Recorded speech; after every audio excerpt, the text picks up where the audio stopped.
people who went from being extremely attractive to not. How did your life change? A female friend recently saw a picture of me in my 20s, 10 years ago, and said, "Damn, you were really hot when you had hair." So, I'm currently dealing with the fact that I just won't be as hot as I used to be. It's fine. Well, I wouldn't say I was extremely attractive, but above average and about 135 pounds. Then I got cancer, gained 60 pounds from steroids, lost my hair, got drop foot from one of the tumors, and rashes all over my face. I'm so far kicking cancer's ass, so I'll take it. But it does take a serious toll in the looks department, lol. A lot of my friends stopped talking to me when I gained 30 pounds in 6 months. And during that time, I started to get really bad acne. I have lost 22 pounds since October, but I'm still insecure about my acne. Edit, I should mention, I gained weight due to medications and hypothyroidism. And I actually gained 45 pounds, not 30. My math was off, lol. I had the opposite experience when I lost weight, but I noticed strangers would smile at me on the street, hold doors open for me. People would go out of their way to talk to me or include me in stuff. I stopped feeling awkward all the time in social situations. Turns out I was never awkward. I was just fat. People used to smile at me, customer service was better. I liked to spend a lot of time picking outfits. It enjoyed doing makeup on nights out. Now I really have no interest in clothes or makeup. People don't look at me and smile anymore. Lol. I'm just old and a mom, and I look perpetually like a 14-year-old. But now in a less cute, more 13 or 30 way. Part of the reason I don't socialize as much is because I'm somewhat insecure. My best friend had anorexia throughout our adolescence. At her thinnest, she was 5'6" and 95 pounds. She looked emaciated, pale, and just exhausted all the damn time. She was clearly unwell, but she had guys all over her. Not that she had the energy to reciprocate, but that didn't stop them from trying. She's much healthier now and in good shape, 135 pounds. But every once in a while she'll say, "It was a lot easier meeting guys back when I was a weak-ass bag of bones. Guys liked me better that way." I assure her she looks the best she's ever looked, but there's no denying guys liked her better when she looked like the slightest breeze could carry her away. I don't even know why. What is a corporate secret you can now safely tell BC you don't work there anymore? Rental car companies, the upgrade price is made up on the spot. This is one of those instances where being nice makes an enormous difference. I've seen outrageous upgrade prices because what someone reserved doesn't happen to be available and they've acted like assholes. Oddly, when it's my turn, and they're also out of everything in the size class we reserved, the person working the counter suddenly notices that because of some small technicality, usually something to do with when we made the reservation, it's 100% their problem, and the upgrade is on them for the same price as the smaller car. Enjoy the roomier vehicle. Health insurance, dude. When you file a claim, it is often denied because they're counting on you not escalating it. Once you do, your case goes to a medical management group, which ought to be called the We Don't Want to Pay group. Keep escalating and involve your doctor. Fight for the insurance you paid for. The insurance company's target for you, paying on life insurance, is about 10 years. It's long enough to have made back the commission and expenses, plus some profit. After that, they will make it easier and easier for you to forget to pay for it and have it lapse. There will suddenly be an issue with automatic payments, things like that. But why? If the policy is lapsed when you die, there is absolutely no payout despite 10 years of premiums. That's why. I did data entry for a church before, digitalizing all their wills and donations. Since my NDA has long passed, I can say that it's ridiculous. People donating their entire wealth, millions upon millions, to the church, even private estates and islands. There's even old money trusts from like 1800s still pumping in money. It's a sham, and these churches are filthy rich, and it's not even a prosperity megachurch.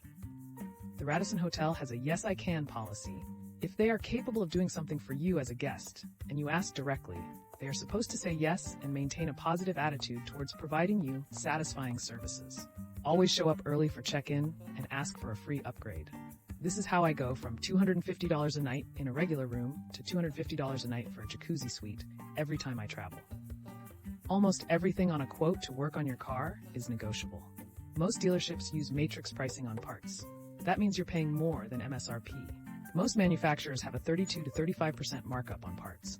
So if the part costs the dealership $100, average MSRP would be about $135. I've seen dealerships that did a cost 100% matrix, so the customers would be charged $200 for that same part. Don't be afraid to ask for a discount. What song lyrics are you thinking of right now? Take a look at my girlfriend. She's the only one I got. Da. All the leaves are brown. Butterfly in the sky. I can go twice as high. Take a look. It's in a book. A reading rainbow. If you want to destroy my sweater, hold this thread as I walk away. Somebody once told me the world was gonna roll me. I ain't the smartest tool in the shed. Sharpest? I've never seen a diamond in the flesh. I cut my teeth on wedding rings in the movies, and I'm not proud of my address. In a torn-up town, no postcode envy. Hello, darkness, my old friend. What are you starting to like as you get older? Being left the hell alone. Being in bed by 10. Nothing to do. When I was young, I was so bored because I had nothing to do. Now I dream of the days when I have nothing to do. Life. Seriously, I know that adults have to work and all, but if you were a bullied kid in a hostile family environment, moving out, building a career, a family of your own, etc., can make you enjoy life in a way you'd never think you could. As I get older, I'm beginning to appreciate the importance of maintaining a healthy work-life balance. Instead of constantly chasing after success and material possessions, I find myself prioritizing quality time with loved ones, pursuing hobbies that bring me joy, and taking care of my mental and physical well-being. Being young, didn't appreciate it at the time.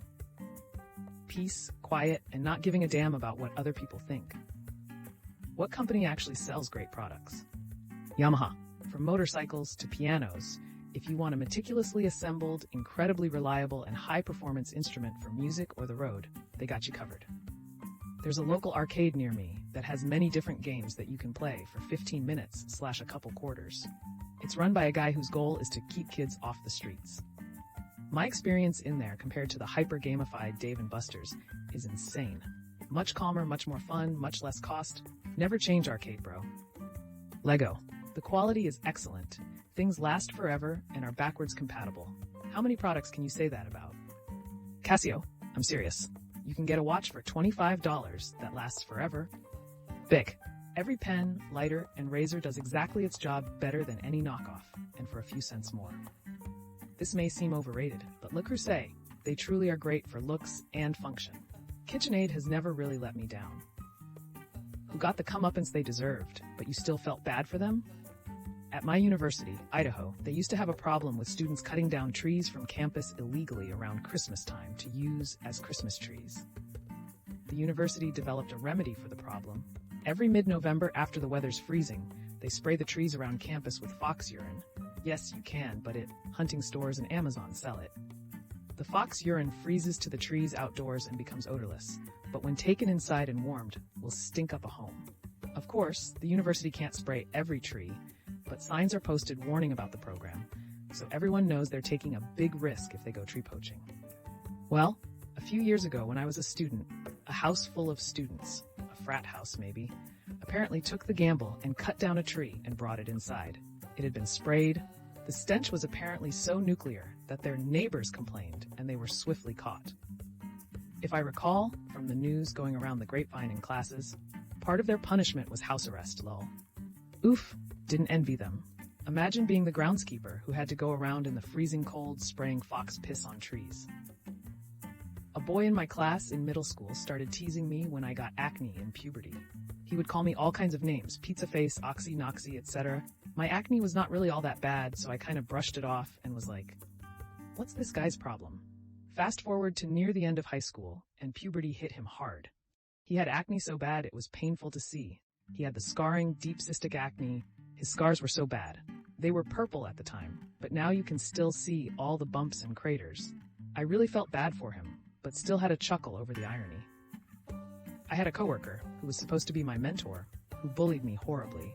She was manipulative and would try to make me look bad and would talk bad about me to other coworkers and parents. We worked at a school. I started documenting everything and reported her, and she was eventually asked to retire early.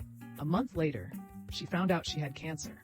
Because she had retired, she no longer had health insurance, and because she hadn't planned on retiring so soon, she hadn't gotten everything set up with Medicare or anything.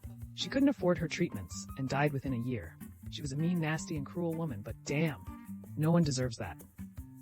The only real bully in my year was a big guy, American football player. He was the kind of guy who would torment someone for weeks, then decide they were cool and move on to someone else.